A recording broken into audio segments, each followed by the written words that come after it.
다니엘서 11장은 역사적 사건들이 기록이 되어 있는데 아주 구체적으로 이렇게 기록되어 있는 것을 볼 수가 있습니다. 다니엘서 11장에 예언되어 있는 이 내용은 실제 역사 속에서 이게 다 이루어지게 됩니다. 그래서 실제 역사 속에 이루어진 그 사건과 우리 성경에 기록되어 있는 이 내용이 정확하게 일치하고 있다라는 것들을 알 수가 있습니다.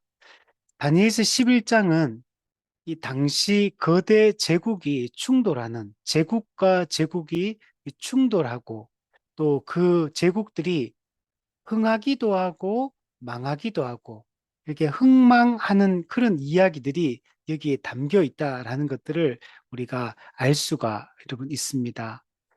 그래서 우리가 이 본문들을 통해서 정말 이 역사는 하나님이 주관하시는구나.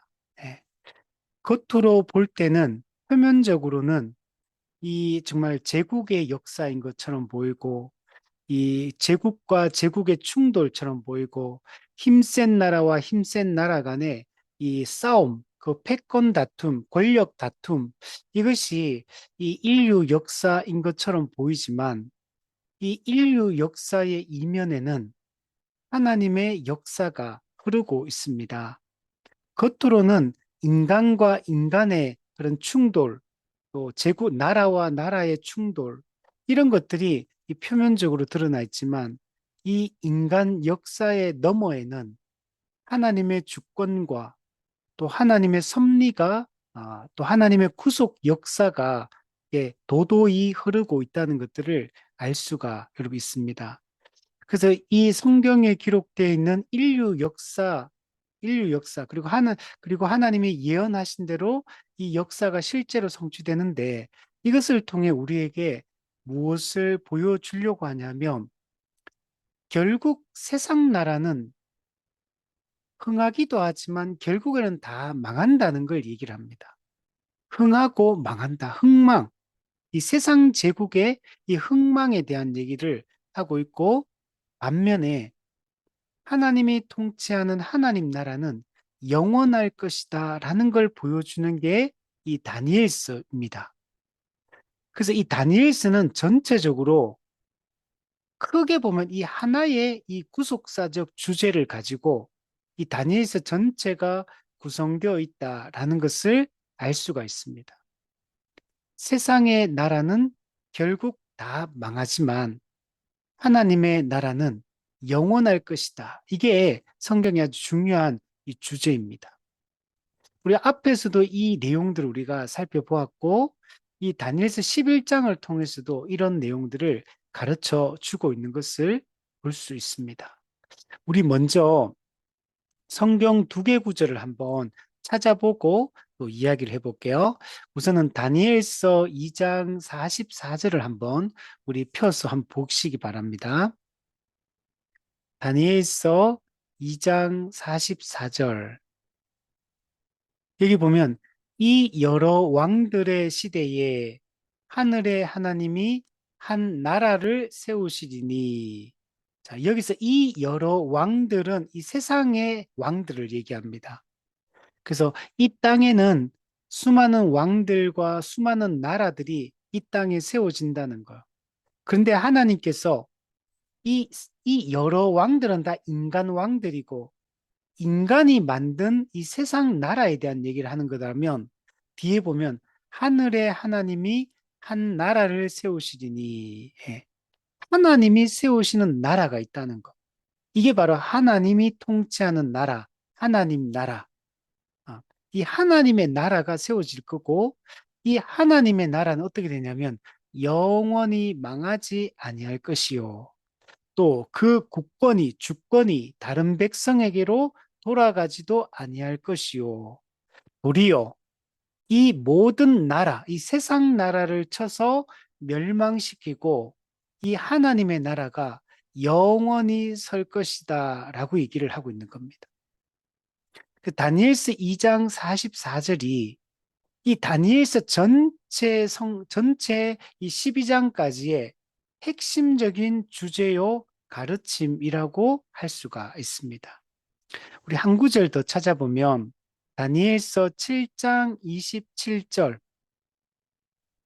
다니엘서 7장 27절에 보면 나라와 권세와 온 천하 나라들의 위세가 지극히 높으신 이의 거룩한 백성에게 붙임 바 되리니 그의 나라는 영원한 나라이라. 모든 권세 있는 자들이 다 그를 섬기며 복종하리라. 네. 그 끝에 있는 모든 권세 있는 자들은 이 세상 나라를 얘기합니다. 이 세상의 이 거대 제국을 상징합니다. 근데 그들은 다 무너지고 지극히 높으신 하나님의 거룩한 백성, 그들에게 이 나라가 붙임 바 되게 될 것이다. 그리고 하나님이 세우시는 지극히 높으신 하나님이 자기 백성들과 함께 세우시는 영원한 나라가 이 서게 될 것이고, 다른 이 세상 나라들은 그 영원한 나라, 하나님의 나라와 하나님 나라의 백성들에게 복종하게 될 것이다. 이게 결국 이루어질 일이다라고 얘기를 하고 있는 겁니다. 자, 다시 우리 11장으로 다시 우리 넘어와서, 그래서 우리가 오늘 본문에도 이런 이야기들을 하고 있는 겁니다. 이 세상 나라, 이 세상에는 어떤 일들이 일어나느냐? 이 세상의 임금들이 일어날 것이고, 세상 나라들이 세워질 것이고, 이 세상 나라들끼리는 때로는 막 서로 싸우고 전쟁하고 이렇게 하다가도 또 서로 힘을 합쳐가지고 동맹을 맺고 또 이렇게 하다가, 그러면 또 싸우고 또 관계가 깨지면 또 싸우고 다투고, 그러다 보면 한 나라는 무너지고 사라집니다. 그러면 또 새로운 나라가 또 등장해요.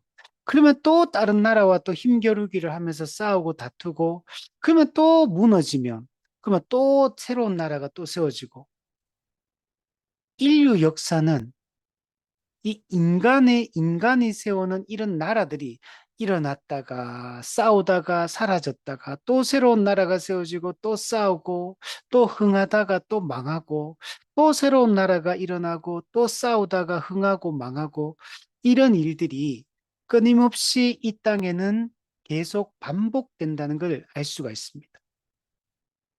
어느 인간도, 어느 강력한 왕도, 어느 강한 나라도 영원한 건 없어요. 아무리 힘이 세고 능력 있고 해도 어느 날 다 죽어요.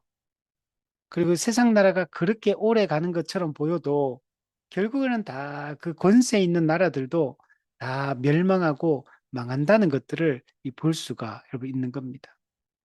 우리 지난주에 페르시아 제국의 흥망성쇠에 대한 얘기를 했습니다. 페르시아 제국 안에도 왕들이 세워졌다가 일어났다가 또 이렇게 막 왕이 바뀌고 왕조가 바뀌고 막 해도 결국에는 이게 다 또 무너집니다. 헬라 제국의 알렉산더 대왕이 나타나가 이 페르시아 제국을 멸망시킵니다. 이 알렉산더 대왕이 엄청 젊은 나이에 왕이 돼가지고 이 헬라 제국이라는 거대한 이 그리스 제국을 이렇게 만듭니다. 그런데 이 알렉산더 대왕도 젊은 나이에 죽어요. 그러면 이 젊은 나이에 죽고 난 이후에 알렉산더 대왕이 세운 이 헬라 제국은 분열이 됩니다. 그래서 알렉산더 대왕의 신하들 4명에 의해서 4장군에게 이게 분할이 되고, 그들이 그 4개의 제국을 형성해가지고 이제 새로운 또 나라들을 세워가는 걸 볼 수가 있습니다. 오늘 본문은 바로 알렉산더 대왕이 거대한 헬라 제국을 세웠지만 젊은 나이에 죽고 그 헬라 제국이 4장군에게 분열되고, 분열된 이후에 어떤 일이 일어났는가를 보여주는 게 오늘 우리가 읽은 이 11장 5절부터 9절까지의 내용이에요. 근데 오늘 본문에는 두 왕이 나옵니다. 남방 왕이 나오고 북방 왕이 나옵니다. 그러면 이 남방 왕과 북방 왕은 누구를 이야기하냐면 알렉산더 대왕의 헬라 제국이 분열된 이후에 알렉산더 대왕의 신하 4명의 장군에 의해서 분할 통치를 하게 되거든요. 근데 그 4개의 나라로 쪼개지는데 그 중에 북쪽에 있는 나라 하나하고 남쪽에 있는 이 두 나라가 아주 힘이 셉니다.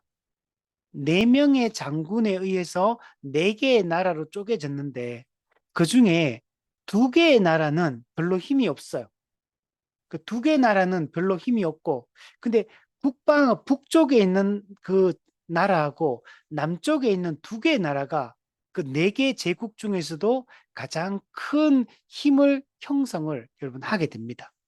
그래서 오늘 읽었던 5절부터 9절까지 내용이 그 4개의 나라로 나눠졌다가 그 중에 힘이 있는 가장 강력한 2개 나라, 그 2나라가 서로 땅을 차지하려고 서로 패권 다툼, 권력 다툼을 해서 서로 싸우는 이야기가 오늘 본문에 나오는 겁니다.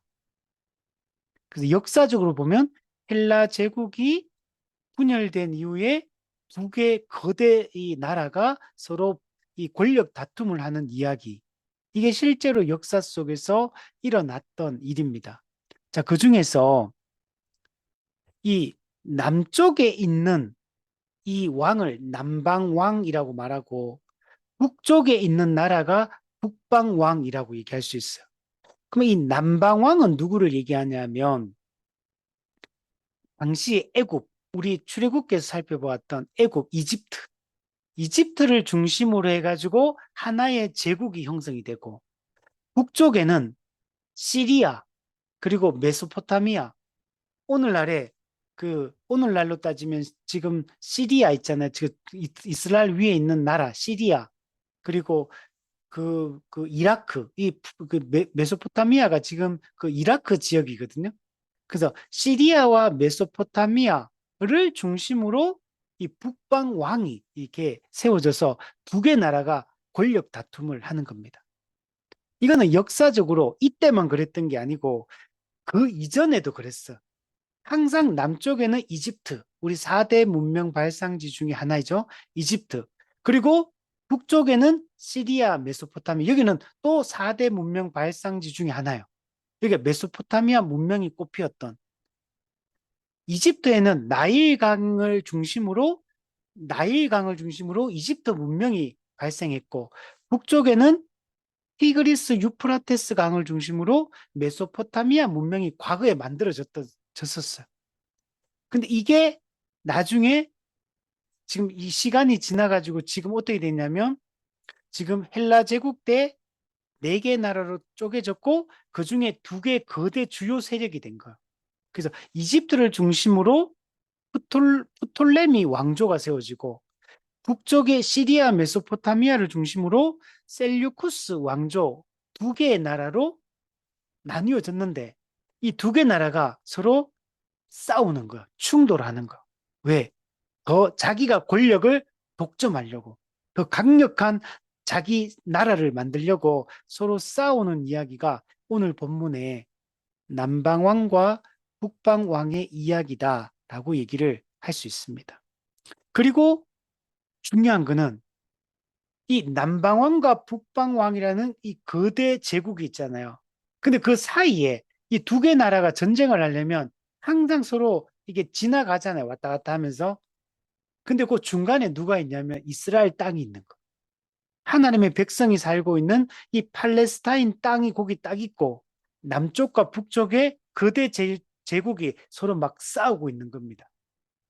예를 들면 옛날에 우리 냉전 체제 때 소련과 미국 이 공산주의와 이 또 자유민주주의 이 2개 세력이 막 싸우는데 그 중간에 누가 있냐면 우리 한반도가 있잖아요. 그 옛날에 그것 때문에 6.25 전쟁이 여기서 터진 거예요. 이것처럼 이 당시에도 이집트의 프톨레미 왕조와 북쪽의 이 셀유쿠스 왕조 이 2개 나라가 맨날 싸우는 거예요. 근데 그 중간에 이스라엘 사람 하나님의 백성들이 여기 땅의 중간에 딱 살고 있는 거예요. 이 2개 제국이 싸우는 게 하나님의 백성, 이스라엘 백성들의 생존과 직결되어 있는 그런 문제였습니다. 겉으로 볼 때는 이 프톨레미 왕조와 셀류쿠스 왕조가 서로 막 싸우고 권력 다툼하고 서로 땅을 차지하려고 하고 권세를 얻으려고 하고 이렇게 막 싸우고 있지만 근데 사실은 이 오늘 본문을 다 살펴보면 역사의 이면에는 하나님이 구속의 역사가 흐르고 있다는 걸 볼 수 있어요. 겉으로 볼 때는 세상 나라들끼리 막 싸우고 다투고 충돌하고 서로 이기려고 하고 이러고 있지만 근데 그 뒤를 그 뒷면을 보니까 하나님께서 일하고 계신 거예요. 여러분 이 프톨레미 왕조도 이 세상 나라는 누가 세우는 거냐? 하나님이 세우시는 거예요. 하나님은 세우시기도 하고 무너지기도 하시고 파괴하기도 하고 건설하기도 하고 모든 것은 하나님 손바닥 안에 있는 거예요. 겉으로 볼 때는 이 세상에 힘세고 강하고 부유하고 권력이 있는 사람들이 이 세상을 통치하는 것처럼 보이지만 그 너머에는 하나님이 역사하고 있다는 걸 여러분 보여줍니다. 자, 그 내용들을 옆에 역사적 기록들을 지금 5절부터 쭉 기록을 하고 있거든요.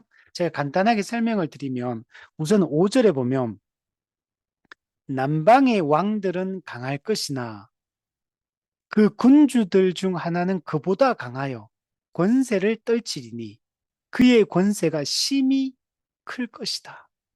자, 이 역사적 배경이 뭐냐면 이 남방 왕들은 프톨레미 왕조, 이집트를 중심으로 한 그 프톨레미 왕조를 얘기하거든요. 근데 원래는 이 프톨레미 왕조가 엄청 세고 그 왕이 누구냐면 프톨레미 1세거든요. 프톨레미 왕조의 그 1세 이름이 소테르라는 사람인데 이 왕이 다스렸어요. 그 왕의 신하 중에 누가 있냐면 이 셀류쿠스 1세 북쪽의 왕이 나중에 처음으로 되는 이 셀류쿠스 1세 니카토르 이 사람은 원래 남방왕 이 소테르의 신하였어요. 근데 신하였다가 이 사람이 독립을 하게 되는 거예요. 그래가지고 이 사람이 북쪽에 가가지고 이 강력한 이 셀류쿠스 왕조를 만들게 됩니다. 그러니까 처음에는 자기 신하였던 사람이 독립해가지고 자기보다 남방 왕보다 더 커진 거예요. 그러니까 북방 왕이 된 거예요. 그게 셀류쿠스 왕조인 거예요. 지금 이렇게 된 거예요. 알렉산더 대왕이 죽고 네 개로 나눠졌는데 그 나눠지는 과정 속에서 사실은 남쪽의 이집트를 중심으로 한 이 프톨레미 1세가 더 강한 사람이었는데 자기 신하 중에 한 명이 독립해가 북쪽에 가가 왕이 됐는데 자기보다 더 커지게 된 이런 상황인 거. 그래서 이걸 표현하기를 남방의 왕이 원래 이집트 이쪽에 있는 프톨레미 강했어요. 근데 그 군주들 중 하나가 누구냐면 바로 북방 왕이 첫 번째 북방 왕이 되는 셀류쿠스 1세 니카토르인 거야. 이 사람이 남쪽의 이 프톨레미 1세보다 더 강해지고 그래서 권세를 떨치기 시작해요. 그의 권세가 더 심히 여러분 커지게 되었다라는 게 여러분 5절의 내용입니다. 어떤 상황인지 알겠죠? 그러니까 이 남방왕과 북방왕이 서로 막 싸우고 다투고 난리가 난 거예요. 근데 이 북조강이 더 힘이 독립한 북조강이 더 힘이 크고 세진 겁니다. 자, 이걸 통해서 우리가 알 수 있는 건 뭐냐면 여기 보면 이 세상 왕들이 강하고 권세를 떨치고 권세가 심히 크고 이렇게 말해요. 그러니까 이 세상 나라는 누가 누구보다 더 강하다 이렇게 말할 수 있어요. 누가 누구보다 더 힘이 세다. 개인과 개인 간에도 내가 너보다 더 세다 이렇게 말할 수 있고 나라와 나라 사이도 우리나라가 너 나라보다 더 세다 이렇게 얘기했어. 지금 미국과의 전쟁하는 것도 힘 있는 자가 더 센 나라가 서로 공격해 우리가 더 세다고 지금 싸우고 있는 거. 그 자원을 차지하고 땅을 차지하고 이 권력을 차지하려고 지금 이렇게 막 우리가 너보다 더 세다고 힘겨루기를 지금 하고 있는 거. 앞으로 더 세지고 더 영향력을 끼치려고 이렇게 하고 있거든요. 그러니까 맞아요. 이 세상 나라들끼리 비교하면 누가 누구보다 더 세고 더 권세가 강하고 힘을 떨치고 막 이렇게 비교할 수 있어요. 근데 사실은 이들이 나중에 보면 다 무너집니다. 누가 제일 세냐? 자기들끼리 막 세다고 내가 더 세다, 네가 더 세다, 내가 더 세다, 네가 더 세다, 이렇게 막 싸우고 있는데 근데 진짜 센 분이 나타난 그분 누구 하나님이에요. 세상 나라는 강하고 세고 권세가 있고 힘을 떨치고 해도 결국 그들은 다 하나님의 그 강함 앞에서는 아무것도 아닌 거예요. 절대적인 강자, 절대적인 권세를 가진 분 누구냐? 하나님인 거예요. 이 세상 나라들은 강하다, 크다라고 해도 하나님 앞에서는 상대적인 그냥 권세에 여러분 불과한 겁니다. 비록 나중에 이 프톨레미 1세보다 셀류쿠스 1세가 더 힘이 세져서 그래서 북방왕이 남방왕보다 당시에 더 힘이 세지고 커졌지만 그러나 둘 다 하나님 손바닥 안에 있는 것. 둘 다 하나님 앞에서는 아무것도 아닌 것. 세상 나라들은 서로 막 차지하려고 막 악의 다툼을 하고 서로 내가 더 세다고 막 힘으로 찍어 누르고 빼앗고 착취하고 쳐들어가고 공격하고 지배하고 막 이렇게 하지만 하나님 앞에서는 이들 다 아무것도 아닌 거야.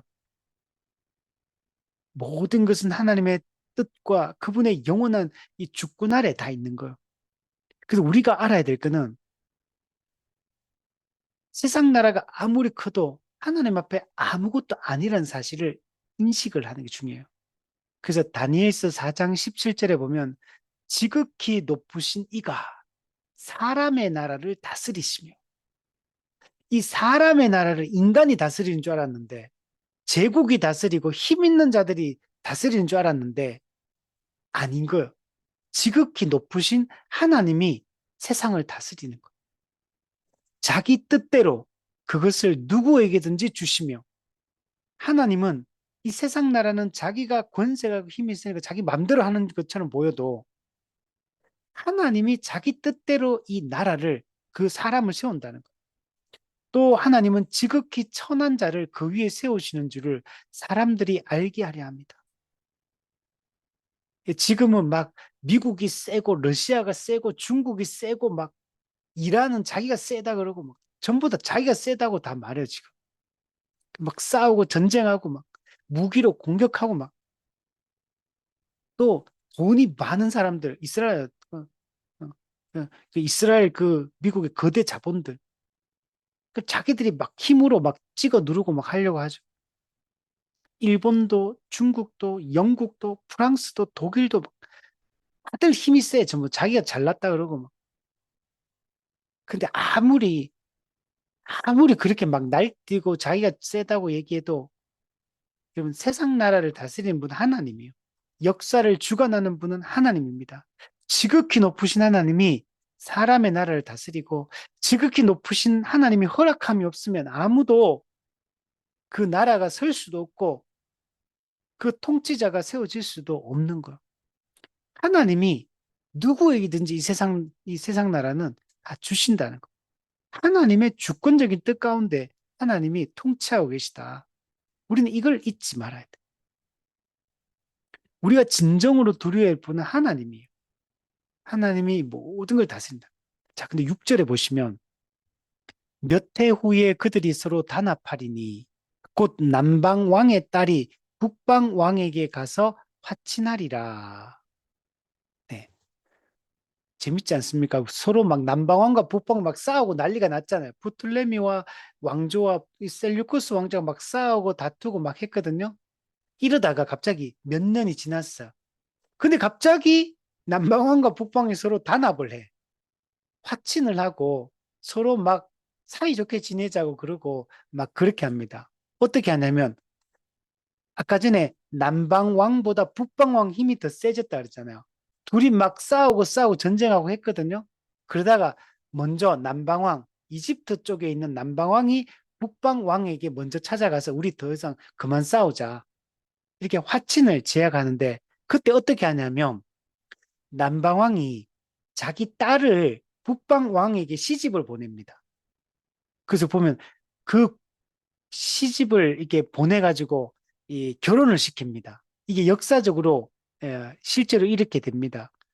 이, 이 남방왕이 프톨레미 2세가 두 북방과 남방의 오랜 전쟁을 이제 끝내기 위해서 자기 딸 이름이 뭐냐면 베레니카.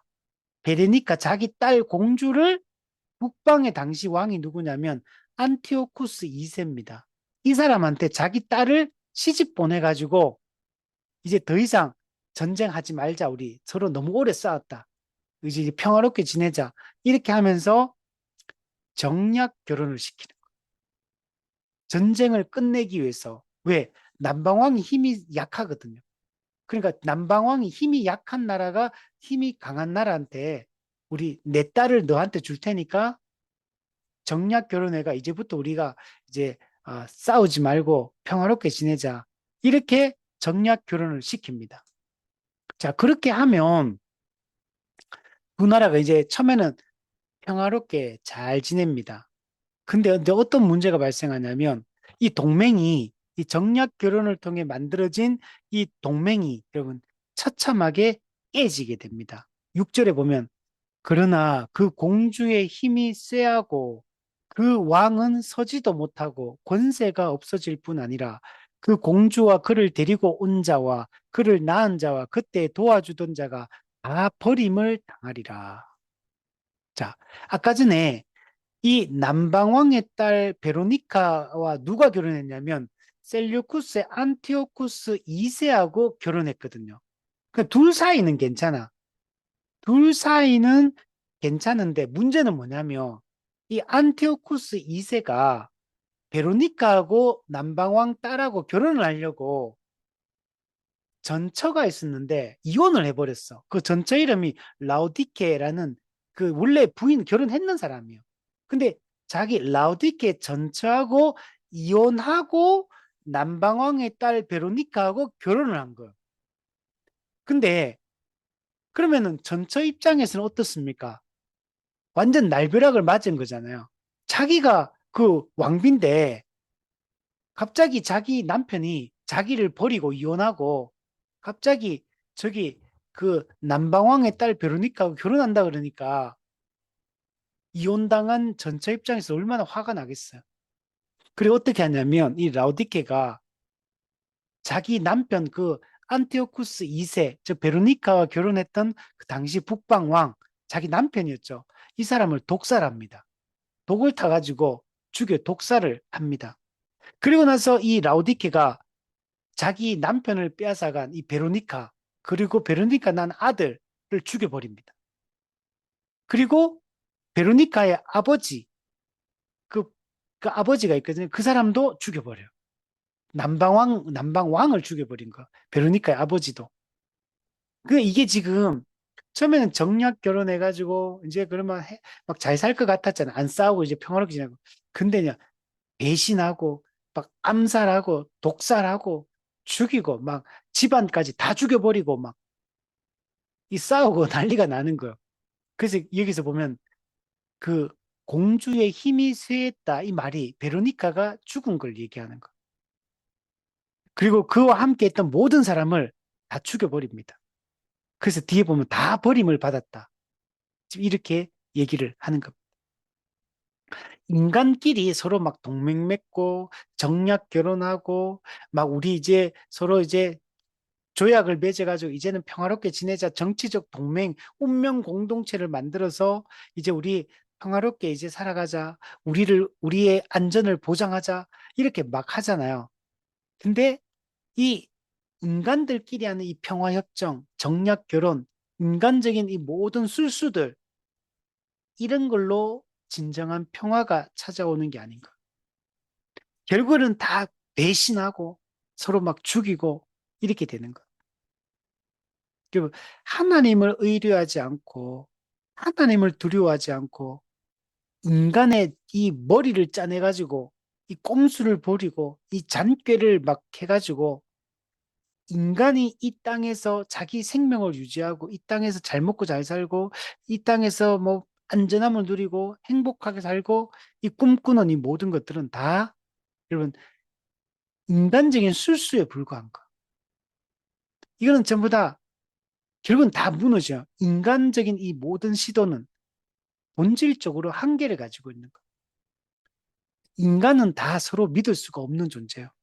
서로 우리끼리 이제는 다 행복하게 살자 그러면 결혼하고 약속해도 이혼하고 싸우고 원수되고 국가와 국가 간에도 그렇고 기업과 기업 간에도 그렇고 여러분 이 정치적 힘을 키우고 외교적 힘을 키우고 또 개인 간의 간에도 막 어, 자기 힘을 키우고 권세를 떨치고 하도 결국에는 다 이게 다 멸망하고 다 원수가 되고 배신하고 서로 이기적으로 자기 이득을 먼저 챙기려고 하고 결국에는 이 하나님을 의뢰하지 않는 이 모든 인간적 시도는 다 결국에는 다 무너지게 되는 거예요.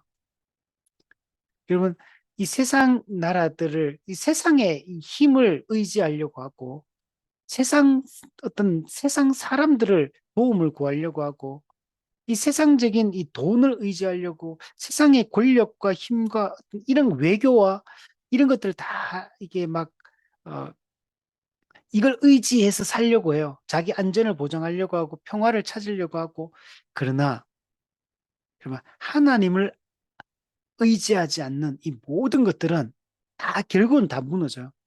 이 땅에 있는 모든 것들은 다 이거는 불완전한 것들이에요.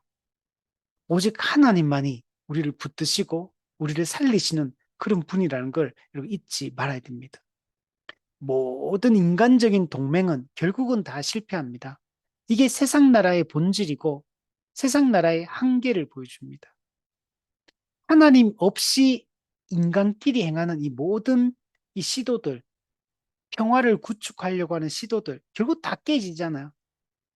지금 우리가 이 유엔을 만들고 이 국제법을 만들고 이게 다 해도 보세요.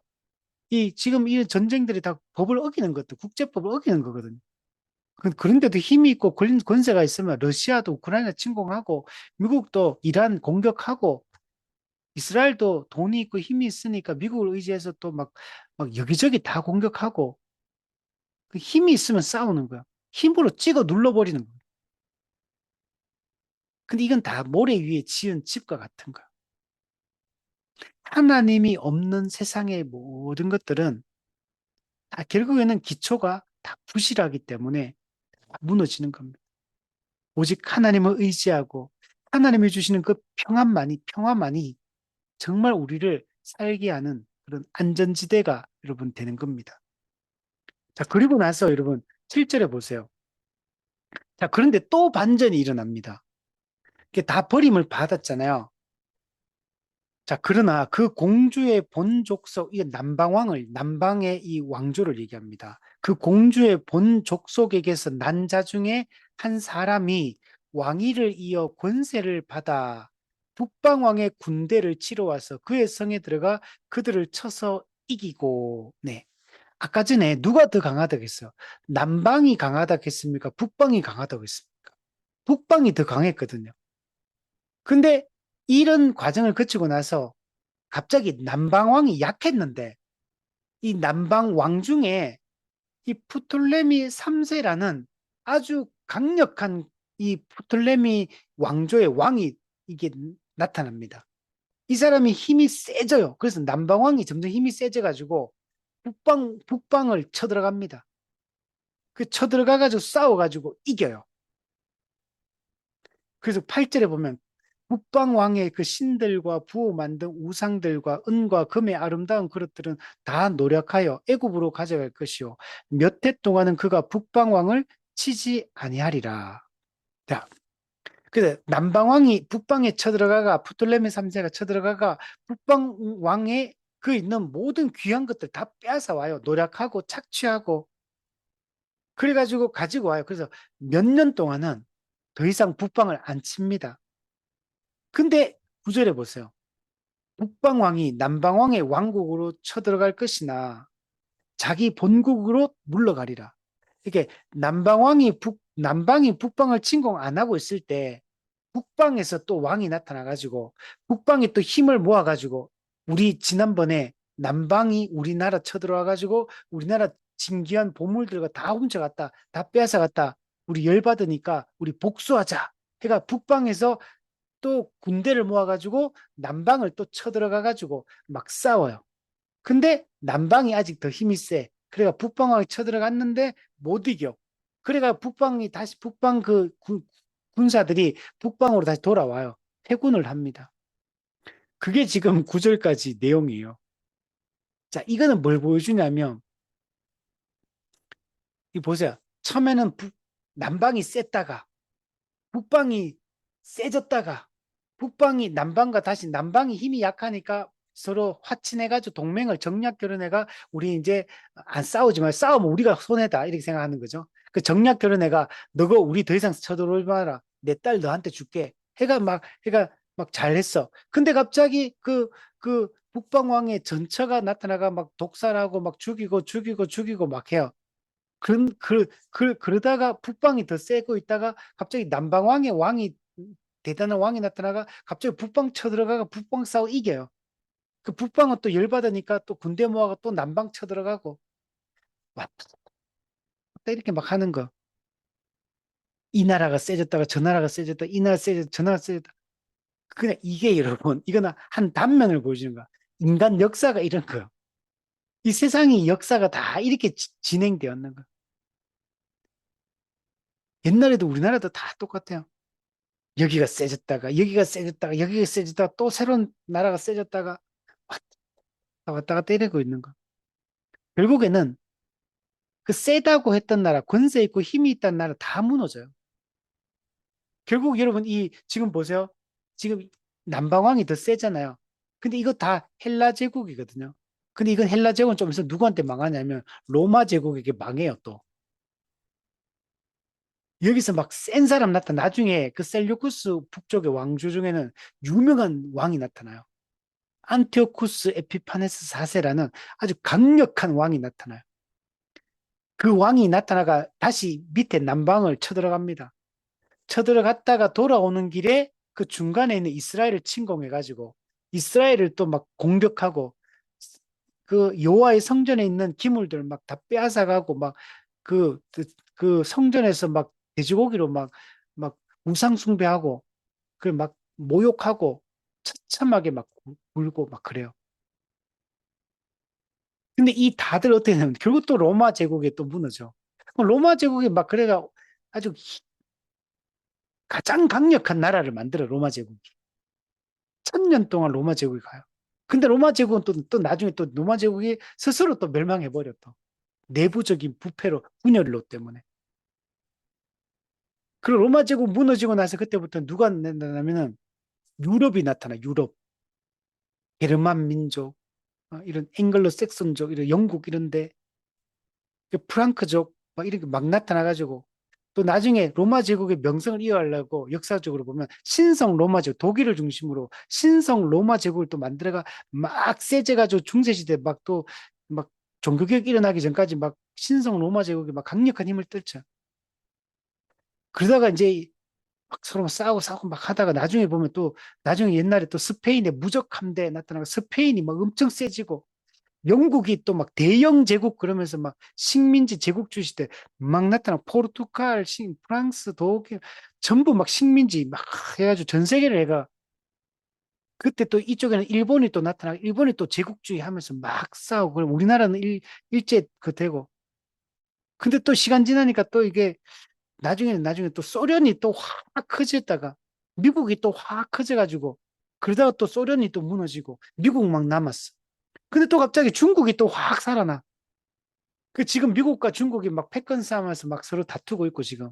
근데 러시아는 옛날에 구소련에 그것도 하려고 러시아 또 막 전쟁 일으키고 프랑스는 옛날에 프랑스의 그 대단한 그걸 또 일으키려고 영국은 영국대로 독일은 독일대로 막 일본은 일본대로 막 다들 막 옛날에 그 영광을 되찾기 위해서 막 싸우고 난리가 나는 거야.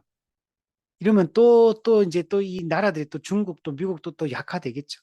그러면 또 새로운 나라가 또 일어나가 새로운 또 세상의 또 주인공이 되려고 서로 막 싸우고 다투고 역사는 이렇게 흘러가는. 근데 이렇게 흘러가다 결국 어떻게 되냐? 하나님이 세상 나라가 다 망하는 겁니다. 결국에는. 그리고 하나님이 세우는 새로운 나라를 만든 하나님 나라. 하나님이 통치하는 세상이 이루어지게 여러분 결국에는 되는 것. 그 존 오웬이 이렇게 해서 하나님 없는 인간의 평화 구축 시도는 모래 위에 지은 집을 짓는 것과 같다. 이 세상 나라들이 하는 것들은 모래 위에 지은 집과 같이 순식간에 한번 물이 휙 휩쓸면 무너지는 거예요. 윌리엄 퍼킨스는 이렇게 세상 왕들의 조약 실패가 하나님의 심판적 섭리를 보여준다. 그러면 결국 세상 나라가 망하는 거는 하나님의 뜻 가운데 망하는 거. 모든 인간적인 수단과 이 방법들은 결국에는 다 망합니다. 힘으로 하든지 돈으로 하든지 권력으로 하든지 뭘로 해도 세상 나라가 추구하는 것들은 하나님이 없는 것들이 하나님과 상관없는 모든 것들은 결국에는 다 무너지고 하나님이 온 세상의 주인임을 나타낼 것. 그 성경에 보면 물이 바다를 덮음 같이 여호와의 영광을 인정하는 것이 세상에 가득하게 될 것이다.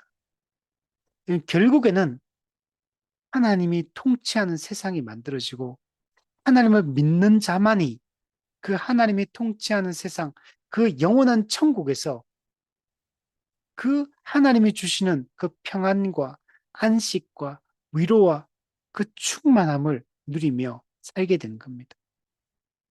그러므로 우리가 바라봐야 될 것은 잠시 이 눈앞에 있는 것들, 이 세상 나라들이 제공해 주는 것들, 이런 걸 의지하고 이런 걸 바라보고 살아서는 안 돼, 우리는.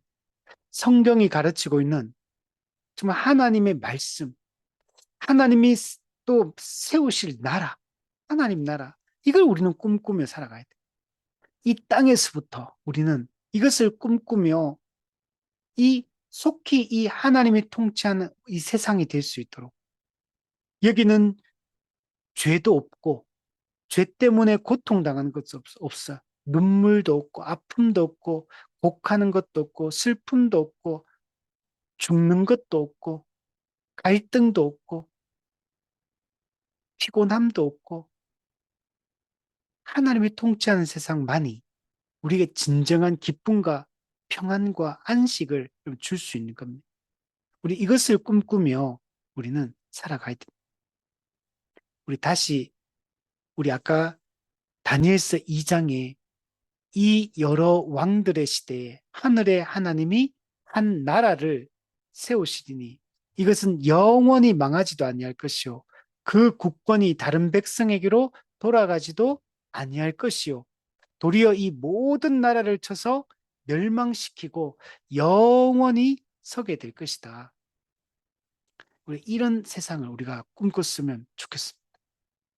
하나님이 통치하는 그 세상을 바라보며 지금은 비록 죄가 있고 지금은 이 세상에 이 권세를 가진 자들이 위세를 떨치고 있지만 그러나 이건 다 무너지는 거예요. 그러면 하나님과 상관없는 것들, 하나님이 없는 것들은 다 무너지게 됩니다. 우리가 하나님의 백성으로서 하나님의 말씀에 순종하며 하나님의 뜻대로 우리가 거룩하게 살아갈 수 있는 그런 우리가 되고 우리의 본향은 이 땅이 아니에요.